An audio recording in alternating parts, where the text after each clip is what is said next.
कई चेहरे बदले, कई हुकूमतें बदली, ना बदल सकी तो आवाम की हालत ना बदल सकी। जी बिल्कुल, मैं इस वक्त मौजूद हूँ साहिवाल का एक सिटी है कम्बीर सिटी, इसको टाउन का दर्जा भी हासिल है। यहाँ पे ये आटे की जो सूरत हाल ये है कि या मेरे पीछे वाली साइड भी देख सकते हैं कि ये लंबी लंबी जो है वो लाइनें लग चुकी हैं।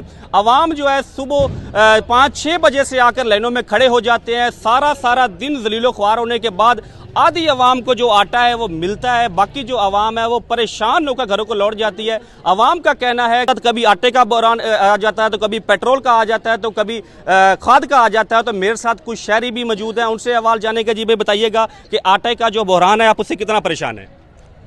आटा बाबू जी लभदा ही नहीं, जो लभदा है तो सवेरे 7 बजे आओ, हुण की टाइम हो गया, लैन च खड़े आ तुहाडे सामने, हुण पुछण दस्सण वाली ते गल कोई नहीं।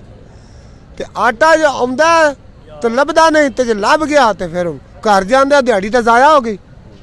नहीं, उनका कहना है कि हमने उनसे पूछा, वो कह रहे हैं कि आटा का जो ना वो कोटा बहुत कम होता है, इस वजह से शहरी जाते हैं। लेकिन यहाँ पे आवाम का ये कहना कि अपनी मनपसंद लोगों को आटा देते हैं। क्या 5-5 थैलियां किसी ने दी हैं, किसी ने आख्या है ही कोई नहीं। इधर देख लें, इधर कितनी बड़ी लाइन है, और आप उधर जाकर देखेंगे तो आपको पता चलेगा कि सब सिफारशी है। जो ट्रक के दूसरी तरफ खड़े हैं वो सब सिफारशी हैं। जी, जैसा कि आपने शहरियों को सुनिए, शहरियों का कहना था कि ये जो यहाँ पे अपनी जो मनपसंद लोग हैं उनको आटे से नवाजा जाता है, बाकी जो आम शहरी है वो मुसलसल ज़िलो ख्वार होता है। आवाम जो है वो कई बार कई हुकूमतों को इंतखाब कर चुकी है, लेकिन जो आटे का बहरान है या पेट्रोल का बहरान है, ये अपनी सिफारशी जो होते हैं, जो मनपसंद लोग हैं उनको यहाँ पे जो आटे से नवाजा जा रहा है। जो आम जो लोग हैं, आम जो शहरी हैं, वो लाइनों में लग के धक्के खा के मायूस होकर शाम को घरों को लौट जाते हैं। जी।